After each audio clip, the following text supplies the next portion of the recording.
we have seen, and I can proudly say that after independence, what Kenyan gave themselves and they can be proud of is a devolution. And the devolution has opened so many counties, around 47 of them there is ongoing things. However, you see the Senate has allocated almost 415 billion to counties. And counties are now getting good amount of money, but most of this money they have allocated to recurrent expenditures. Little goes for development. And you know the people needs a lot of development, and we must say that around 35% to 40% of this money must be put on developments. If you see the travel of the counties, how much the expenditures of the travel of the counties is too much. When you see the Auditor General reports, almost the 47 devolved units, all of them have issues. And the Auditor General is raising a legitimate concerns, whereby there is a lot of misappropriations of public funds through the 47 county governments. And these county governments, there is a little accountability in terms of accountability. So what we are saying as the people of the Republic of Kenya is, money must be accounted for. If you are given the opportunity to lead, you must be bold enough to tell us what is happening. If there is a project that is being made, the people should be engaged. A lot of public participation must be done. What we have seen in the counties, there is a lack of public participation. There is a boardroom meetings where they pick the project they want. Even without doing a public participation, sometimes you're going to see a duplication of roles. A project being done by the national government is being done by the county government. And that has been caused by lack of participation. You see, in a certain constituency, the county government is doing a mega dam projects, the national government is doing the same. Just because they have failed to do public participation. That is the issue. The other thing is, you know, the problem we have today, the primary oversight of the counties has to be done by the county assemblies.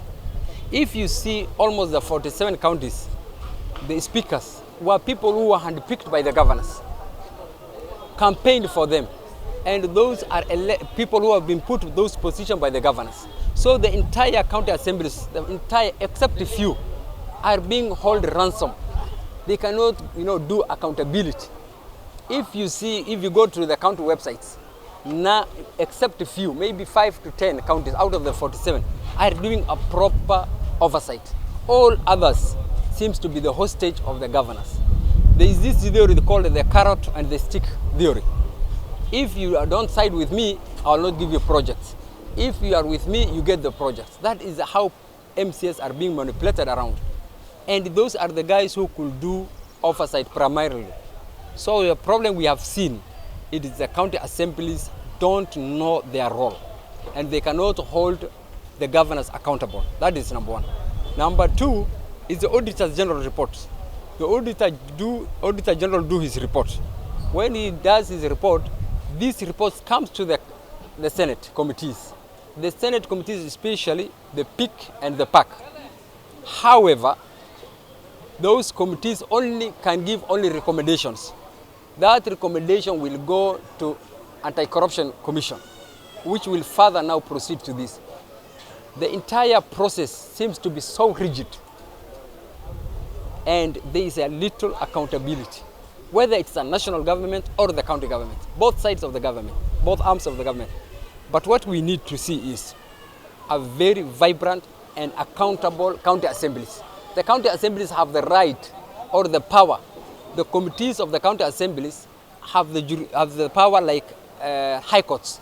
They can summon the governor, they can summon the executive and ask how this money was spent. They have even the power to stop funds being used by that department.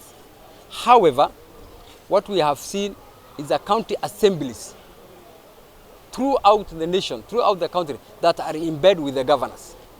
Because these county assemblies are being controlled by the speakers.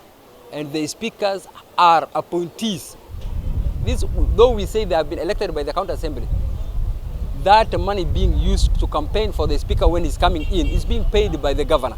So he's a puppet of the governor, wherever they are, most of them. And that is why there is a lack of accountability. Currently, if you see, the Senate has passed a bill of what they call the County Assembly Autonomy Bill. They took to the National Assembly. Yesterday, the president has signed that bill, and now it's a law. Even with that bill, autonomy bill, we will not see an independent county assemblies. Still, they will come under the governor. If you go and see the constitution under the separation of powers, we have the executive and the legislatures. So what we need, and we want to tell our county assemblies to stand with the people.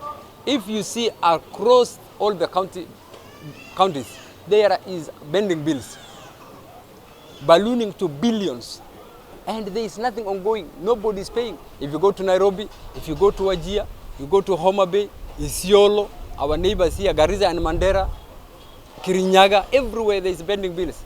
So many people have invested with these county governments, and it's a disaster. Nobody is paying them. And there is allocations for those bending bills yearly. But now you wonder who is being paid. There is no transparency. The only things here that you can see in the county assembly, the county government's portals or the websites, it's only advert of tenders, nothing else. If you see currently, the Auditor General raised the question about bursaries. Why did the Auditor General raise it about bursaries? You give 150 million, 200 million in terms of bursaries. You only commission that bursary. The list of the beneficiaries, you don't publish them. When you go to the universities and the Auditor General writes to the universities and say, did that county brought the list of, they don't reply, both that names are not there. So when you're giving something, you must give in transparency, you must be accountable. This is a public fund, this is not a fund, it's a public fund. And every coin of the public fund must be accounted for. And we went to tell the governors across the county, they should not be drunk with power. Power comes and ends. The sovereignty and the power lies with the people of Kenya under Article 1 of the Constitution, where we say the sovereignty lies with the people, not with the governors, not with the president, not with any elected person.